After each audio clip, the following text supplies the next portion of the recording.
بسم اللہ الرحمن الرحیم۔ اللہ کے نام سے شروع جو بڑا مہربان اور نہایت رحم کرنے والا ہے۔ اللہ تبارک و تعالیٰ قرآن پاک میں ارشاد فرماتا ہے، اور ہر جان کو موت کا ذائقہ چکھنا ہے اور تم ہماری طرف ضرور لوٹائے جاؤ گے۔ پیارے دوستو، اللہ تبارک و تعالیٰ نے ہر ایک انسان کو دو چیزوں سے بنایا ہے، نمبر 1 روح اور نمبر 2 جسم۔ روح کے بغیر جسم کچھ بھی نہیں، یہ صرف ایک بے جان پتلا ہے، اور روح کے ساتھ اللہ تبارک و تعالیٰ نے انسان کو طاقت عطا فرمائی ہے۔ روح انسانی جسم سے کئی زیادہ طاقتور ہوتی ہے، لیکن ہر ایک انسان کو روح ایک مخصوص مدت تک دی گئی ہے۔ اس مدت کے پورا ہونے کے بعد روح کو قبض کر لیا جاتا ہے، جس سے انسان کی موت واقع ہو جاتی ہے، اور اس موت کے بعد انسان کا جسم اسی دنیا میں رہ جاتا ہے، اور روح ایک نئی دنیا میں چلی جاتی ہے جس کو عالم ارواح اور عالم برزخ بھی کہتے ہیں۔ ناظرین، آج کی اس ویڈیو میں ہم آپ کو بتائیں گے کہ جب کسی انسان کی موت کا وقت قریب آ جاتا ہے تو ملک الموت علیہ السلام اس کی روح کیسے قبض کرتے ہیں، اور مرنے سے پہلے موت کے وقت انسان عالم سکرات میں کیا کچھ دیکھتا ہے، اور روح انسان کے ہر حصے سے کیسے نکلتی ہے، اور ملک الموت علیہ السلام بچوں کی روح کیسے قبض کرتے ہیں، اور مرنے کے بعد بچوں کی روحیں کہاں چلی جاتی ہیں، اور ان کے ساتھ کیا سلوک کیا جاتا ہے،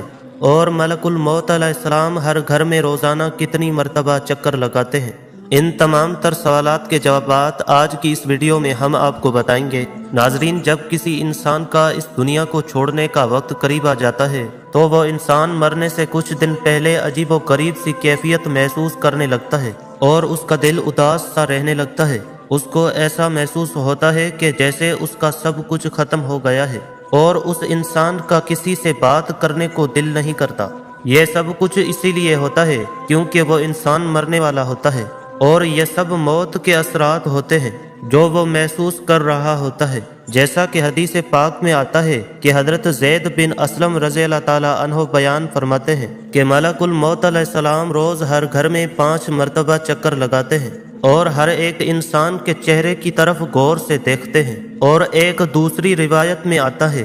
کہ ملک الموت علیہ السلام ہر گھر میں روزانہ 7 مرتبہ چکر لگاتے ہیں، اور ہر ایک انسان کے چہرے کی طرف دیکھتے ہیں۔ اگر ان میں سے کوئی شخص ایسا ہو جس کی موت کا وقت قریب آ چکا ہو تو ملک الموت علیہ السلام اس کی روح قبض کر لیتے ہیں۔ ناظرین، موت سے کچھ دیر پہلے ہر ایک انسان ایک عجیب و غریب سی کیفیت میں چلا جاتا ہے۔ اس عالم کے اندر انسان عجیب و غریب سی دنیا کو دیکھتا ہے۔ اس وقت مرنے والے انسان کی آنکھوں سے تمام تر پردوں کو ہٹا دیا جاتا ہے۔ یہ وہ وقت ہوتا ہے جب انسان اپنی زندگی میں کیے گئے تمام تر اعمال کو اپنی آنکھوں کے سامنے دیکھ رہا ہوتا ہے۔ اگر کوئی گناہگار شخص ہو تو وہ دیکھ رہا ہوتا ہے کہ اس نے اپنی زندگی میں کون کون سے گناہ کیے، کیسے وہ اللہ تبارک و تعالیٰ سے چھپ کر زنا کرتا رہا، کیسے وہ چوری کرتا رہا، شراب نوشی کرتا رہا، اور کس طرح وہ اللہ تبارک و تعالیٰ کی نافرمانیاں کرتا رہا۔ اس وقت ہر انسان کو پیدا ہونے سے لے کر مرنے تک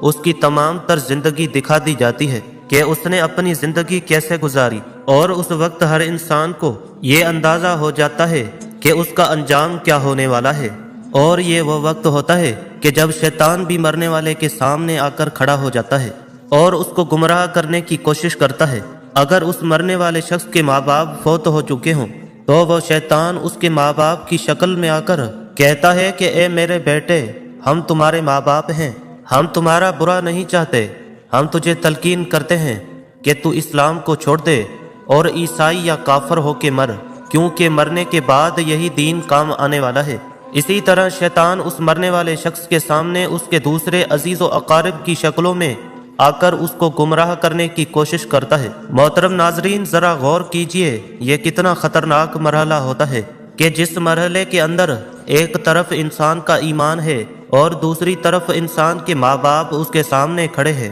ایسے مرحلے کے اندر ایمان بچانا کس قدر مشکل ہو جاتا ہے، لیکن وہ لوگ جنہوں نے ساری زندگی اللہ تبارک و تعالیٰ کی فرما برداری میں گزاری اور اللہ تبارک و تعالیٰ کو راضی کرتے ہوئے اس دنیا سے چلے گئے، تو اللہ تبارک و تعالیٰ اس موڑ پر انسان کو اکیلا نہیں چھوڑتا اور اپنے بندے کی مدد کرتا ہے اور اس کو ایمان پر ثابت قدمی عطا فرماتا ہے۔ اور اگر کوئی ایسا شخص ہو جس نے ساری زندگی اللہ تبارک و تعالیٰ کی نافرمانیاں کی اور اللہ تبارک و تعالیٰ کو ناراض کرتے ہوئے اس دنیا سے چلا گیا، وہ شخص عیسائی، پادری، یہودی یا کافر ہو کر مرتا ہے اور ہمیشہ ہمیشہ کے لیے واصل جہنم ہو جاتا ہے۔ ناظرین، عالم سکرات کے بعد انسان کی روح نکلنے کا مرحلہ شروع ہو جاتا ہے۔ اس مرحلے کے اندر ملک الموت علیہ السلام انسان کی روح قبض کرتے ہیں۔ پیارے دوستو، کچھ لوگ ایسے ہوتے ہیں جن کی روح پل بھر میں قبض کر لی جاتی ہے، اور کچھ ایسے لوگ ہوتے ہیں جن کی روح تڑپا تڑپا کر نکالی جاتی ہے۔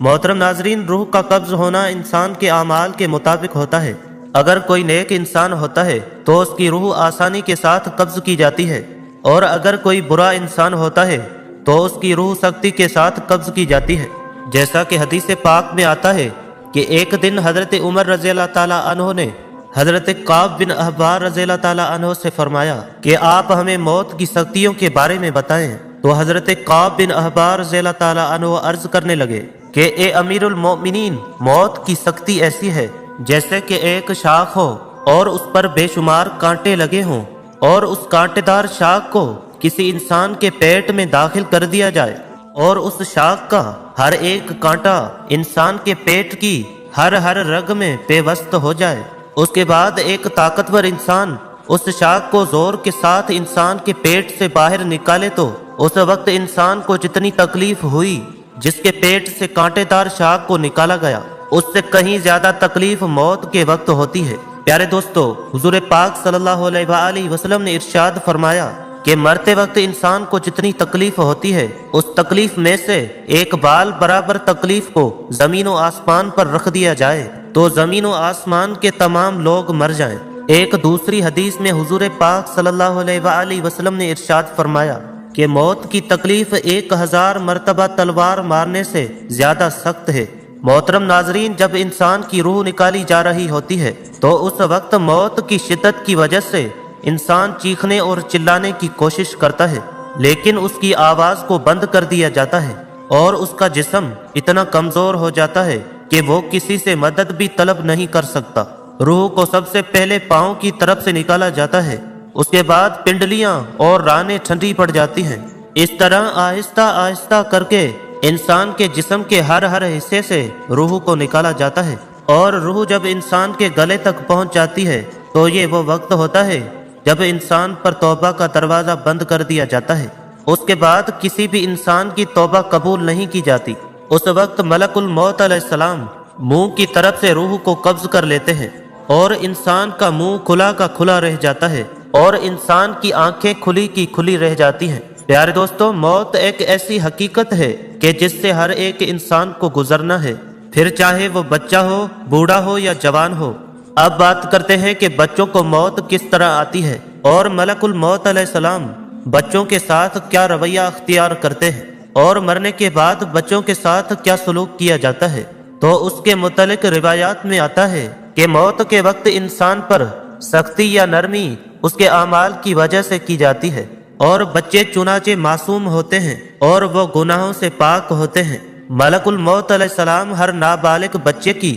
روح کو نرمی کے ساتھ قبض کرتے ہیں، کیونکہ بچوں نے کوئی گناہ نہیں کیا ہوتا اور وہ اعمال کے مخالف نہیں ہوتے، لہذا جب کوئی بھی بچہ فوت ہو جاتا ہے تو وہ فوت ہونے کے بعد سیدھا جنت میں چلا جاتا ہے، اور جنت کے اندر وہ بچہ حضرت ابراہیم علیہ السلام اور ان کی زوجہ محترمہ حضرت سارہ رضی اللہ تعالیٰ عنہ کی کفالت میں ہوتا ہے، اور وہ قیامت تک ان کی کفالت میں رہے گا۔ قیامت کے بعد جب اس بچے کے ماں باپ جنت میں داخل ہوں گے تو اس بچے کو اس کے ماں باپ کے سپرد کر دیا جائے گا۔ اگر کسی ماں باپ کا چھوٹا بچہ فوت ہو جاتا ہے تو وہ بچہ والدین کے لیے بروز قیامت بخشش کا ذریعہ بنے گا، جیسا کہ حضور پاک صلی اللہ علیہ وآلہ وسلم نے ارشاد فرمایا، بروز قیامت معصوم بچے اللہ تبارک و تعالیٰ کے ہاں اپنے ماں باپ کو بخشوانے کی سفارش کریں گے، تو اللہ تبارک و تعالیٰ ان کی سفارش کو قبول کر لے گا اور ان کے ماں باپ کو جنت میں داخلہ عطا فرما دے گا۔ اللہ تبارک و تعالیٰ سے دعا ہے کہ اللہ تبارک و تعالیٰ ہمیں نیک اعمال کرنے کی توفیق عطا فرمائے، اور ہمیں موت کی سختیوں سے بچائے، اور موت کے وقت اپنے پیارے حبیب حضرت محمد مصطفیٰ صلی اللہ علیہ وآلہ وسلم کا دیدار عطا فرمائے۔